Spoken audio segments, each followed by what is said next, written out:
الحمد للہ کفا وسلام علی عبادہ الذین اصطفیٰ اما بعد۔ محترم حضرات، اللہ تبارک و تعالیٰ کی نعمتوں میں سے ایک بڑی نعمت صحت اور عافیت ہے۔ انسان دنیا میں بڑی بیماریوں سے محفوظ رہے، کسی قسم کا خطرناک اور موذی مرض اس کو لاحق نہ ہو، تو یہ بھی اللہ تعالیٰ کی بہت بڑی نعمت ہے۔ اسی لیے اللہ کے رسول صلی اللہ علیہ وسلم جن چیزوں کی دعا کیا کرتے تھے اس میں ایک چیز عافیت ہے۔ آپ اللہ تعالیٰ سے عافیت مانگتے تھے۔ دعائے قنوت میں ہم ایک جملہ کہتے ہیں وَعَافِنِي فِي مَنْ عَافَيْتَ، کہ اے اللہ تو ہمیں اپنے ان بندوں میں شامل فرما دے جن بندوں کو تو نے عافیت دی ہے، جن کو تو نے بیماریوں سے بچا کے رکھا ہے، جن کو تو نے خطرناک بیماریوں سے محفوظ رکھا ہے۔ اے اللہ اپنے ان بندوں میں ہم کو شامل فرما دے۔ تو آج کے درس میں ہم اللہ کے رسول صلی اللہ علیہ وسلم کی ایک دعا کو سیکھنے جا رہے ہیں، جس دعا میں اللہ کے نبی صلی اللہ علیہ وسلم عافیت کی دعا کرتے تھے۔ اور یہ دعا جو ہے یہ حضرت ابو بکرہ ایک صحابی ہیں، ابو بکر الگ ہیں، ابو بکرہ رضی اللہ تعالیٰ عنہ اس حدیث کو روایت کرتے ہیں۔ اور یہ دعا اللہ کے رسول صلی اللہ علیہ وسلم صبح شام تین بار پڑھتے تھے۔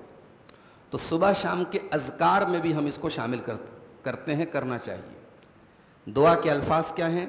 اللہم عافنی فی بدنی، اللہم عافنی فی سمعی، اللہم عافنی فی بصری۔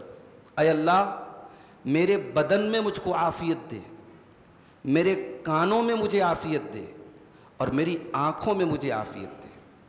لا الہ الا انت، اے اللہ تیرے سوا کوئی میرا معبود نہیں ہے۔ اللہم انی اعوذ بک من الکفر والفقر، اے اللہ میں تیری پناہ چاہتا ہوں کفر سے اور فقر سے۔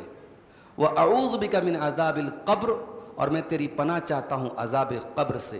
لا الہ الا انت، تیرے سوا کوئی معبود نہیں ہے۔ بڑی جامع دعا ہے یہ۔ اس میں سب سے پہلے ہم اللہ سے دعا کرتے ہیں کہ اے اللہ تو ہمارے بدن کو عافیت، پوری باڈی کے لیے ہم دعا کر رہے ہیں کہ ہمارے پورے بدن کو تو عافیت میں رکھ، بیماریوں سے بچا، آزمائشوں سے بچا۔ کبھی کبھی انسان کے جسم میں بظاہر کوئی بیماری نہیں ہے، مگر انسان بہت موٹا ہو گیا، چل پھر نہیں پا رہا ہے، یا انسان بہت دبلا ہو گیا، اس کے جسم کے اندر صرف ہڈیاں اور ڈھانچہ بچا ہے۔ تو پورے بدن کے لیے اللہ کے رسول دعا کرتے تھے اللہ میرے بدن کو عافیت دے۔ اس کے بعد اللہم عافنی فی سمعی، میرے کانوں کی حفاظت فرما۔ انسان کے کان جو ہوتے ہیں اس میں ایک تو بیماریوں سے اللہ تعالیٰ سے ہم دعا کر رہے ہیں، اور عافیت کا مطلب یہ بھی ہے کہ میرے کانوں کو غیبت سے بچا، میرے کانوں کو چغلی سے بچا، میرے کانوں کو ناجائز چیزوں سے بچا، میرے کانوں کو ہر اس چیز سے بچا جو تیرے دین سے دور کرنے والی ہو۔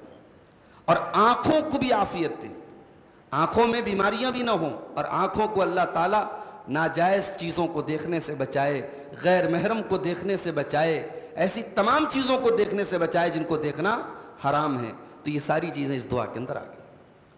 اس کے بعد اس دعا میں اللہ کے نبی کہتے ہیں کہ لا الہ الا انت، اے اللہ تیرے سوا کوئی معبود نہیں۔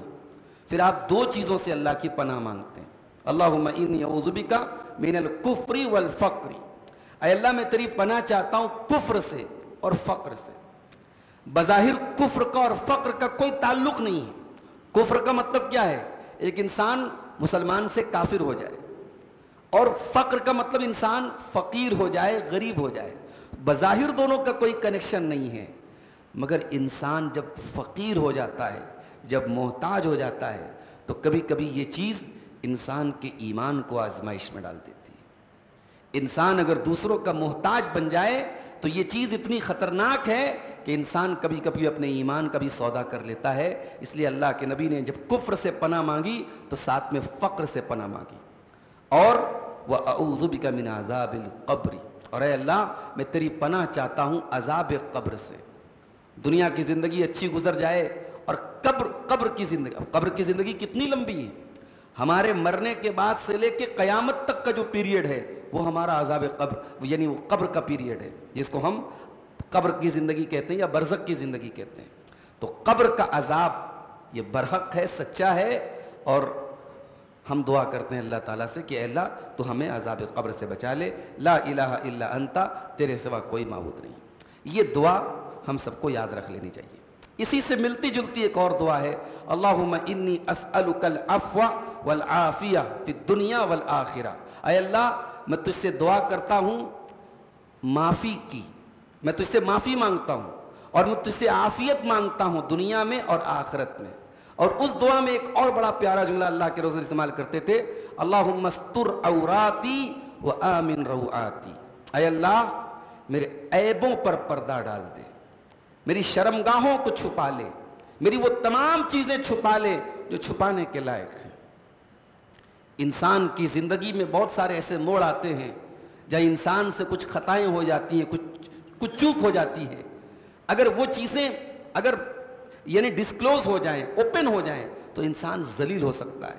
اللہ کے نبی کتنی پیاری دعا مانگ رہے، اللہم استر عوراتی، اے اللہ میرے عیبوں پر پردہ ڈال دے، وآمن روعاتی، اور جن چیزوں سے مجھے خوف پیدا ہوتا ہے ان تمام چیزوں سے مجھے امن اور چین عطا فرما. تو یہ دونوں دعائیں ہم یاد کر لیں، یہ انشاءاللہ ہمارے بدن کو ہر قسم کی تکلیف سے اور بیماریوں سے ہمارے لیے عافیت کا ذریعہ بنیں گی انشاءاللہ. اللہ تعالیٰ سے دعا ہے رب العالمین ہم کو ہر قسم کے امراض سے اور بیماریوں سے اللہ تعالیٰ اپنی عافیت میں رکھے اور محفوظ رکھے. آمین. وآخر دعوانا الحمدللہ رب العالمین.